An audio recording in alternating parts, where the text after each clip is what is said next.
सद्गुरु श्री जगद्गुरु ममात्मा श्री गुरुरात्मा तस्मै श्री गुरुवे नमः। तस्मै श्री गुरुवे नमः। अनंत शक्ति के स्रोत महाप्राण पूज्य गुरुदेव को सत सत नमन। आज अत्यंत प्रसन्नता का विषय है। मेरे जीवन के 56 वर्षों के बाद आज 57वें वर्ष के प्रवेश के उपलक्ष्य में इस तरह भावों की संगीतमय शुरुआत मेरी संसार पक्षीय बड़ी बहन श्रीमती गुलाब देवी वैद के द्वारा शुभकामनाओं के साथ प्राप्त होगी, ऐसी मुझे कल्पना नहीं थी। श्रीमती गुलाब देवी वैद एक ऐसी शख्सियत का नाम है जिन्हें धर्म और अध्यात्म के संस्कार विरासत में मिले हैं।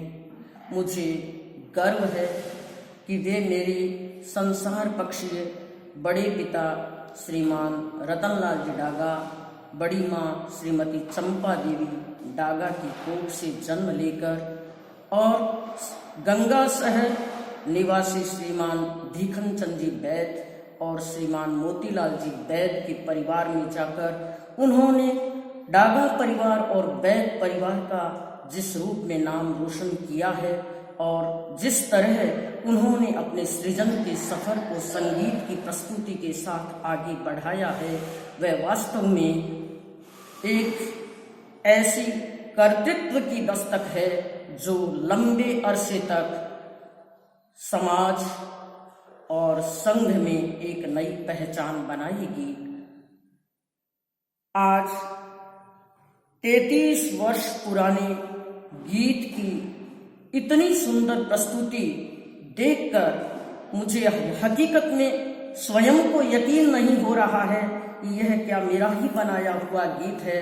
और जिस दिन इस गीत को बनाया था मैंने सोचा भी नहीं था कि इतने लंबे वर्ष समय के बाद इस तरह इस गीत को सार्वजनिक रूप से प्रस्तुति मिलेगी।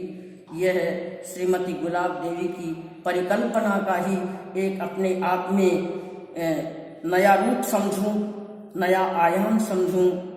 श्रीमती गुलाब देवी ने, बहन गुलाब ने, जो अपने स्वास्थ्य की स्थिति में अचानक एक ऐसा संकल्प और ऐसा चिंतन जो किया, मुझे ताजुब है कि वास्तव में उन्होंने अपने आप को इस वेदना में, इस परिस्थिति में इस तरह अपने आप को जोड़ करके अपने स्वास्थ्य को भी उन्होंने ठीक किया है। और इसके साथ मुझे लगता है आपने अनेक पुस्तकों की जो रचनाएं की और उन रचनाओं में मुझे अपने इस सृजनात्मक सफर में जोड़ करके आपने अपने अपनत्व का भी परिचय दिया है। और श्री रवि जैन जिन्होंने इस गीत को इतने सुंदर ढंग से प्रस्तुति दी, मुझे तो लगता है कि यह गीत जितना शानदार या जानदार था नहीं था, उससे भी ज्यादा उनकी प्रस्तुति का तरीका वास्तव में बहुत वजनदार था। और उसके साथ शब्दों और भावों के अनुरूप चित्रों का, दृश्यों का संयोजन कर और अपने स्वरों को इस तरह मधुरता के साथ जिस रूप में प्रस्तुति दी, वास्तव में ही यह कहना काबिले दाद होगा कि रवि जैन ने इस गीत को, यूं लगता है गीत पुराना, तुमने सचमुच छेड़ा ऐसा नया तराना, यादों का फिर ताजा कर दिया एक जमाना, सुन के होगा सचमुच जमाना दीवाना। ऐसा लगता है रवि जैन जिन्होंने गीत की एक ऐसी कला, संगीत की एक ऐसी कला जिन्होंने हस्तगत की है, उनके संगीत की प्रस्तुति से उम्मीद की जा सकती है कि आने वाले समय में वे अनूप जालोटा, रविंद्र जैन जैसे बड़े गायकों की श्रेणी में भी एक दिन उनका नाम आने वाला है और एक ऐसी पहचान मिलने वाली है। संगीत सम्राट आचार्य तुलसी, जिन्होंने हजारों गीतों की रचना की थी और उनके साये में हमने संगीत का जो विकास किया है और उस संगीत को मुझे लगता है आपने एक नई पहचान दी है। रवि जी के प्रति मेरी यह मंगल कामना है कि वे इसी तरह और भी जो हमारे गीत हैं उनको इसी तरह ऐसी प्रस्तुति दे ताकि हमारा भी मन बढ़े, इस प्रकार की रचनाओं को हम और आगे करते रहें। सन 1986 में केलवा में स्वर्गीय आसाध्वी राय कुमारी जी का चातुर्मास था। उस समय बहन गुलाब ने मेरे संसार पक्षी पिता श्री चंद्र डागा वहीं थे, वहाँ सेवा 9 दिन की और 9 दिन की सेवा में उनकी प्रेरणा या निवेदन कहूँ, उसी के स्वरूप 9 गीतों की रचना हुई और उन 9 गीतों में से ओ राही तू मानता जिसे पथ की मुश्किल है, हकीकत में वही तुम्हारी सही मंजिल है। यह गीत आपने चुना और जिस तरह आपने इस गीत को प्रस्तुति दी, मैं यह आशा करती हूँ कि बहन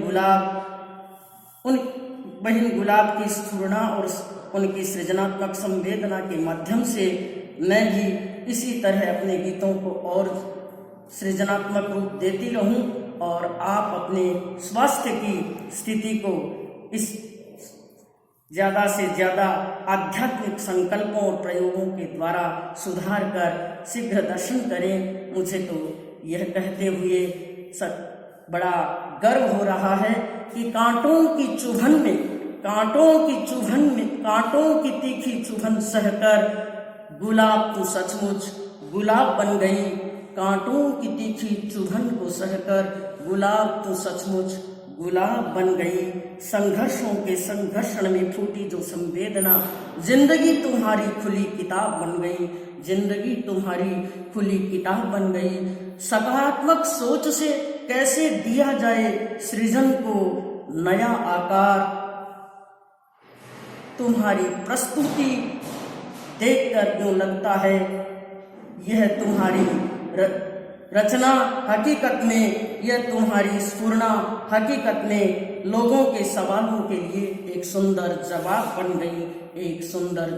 बन गई। आपके आध्यात्मिक विकास की, सामाजिक प्रगति की और संघीय निष्ठा की अनंत मंगल कामनाओं के साथ मैं यहीं अपने वक्तव्य को विराम देती हूँ। ओम आनंद।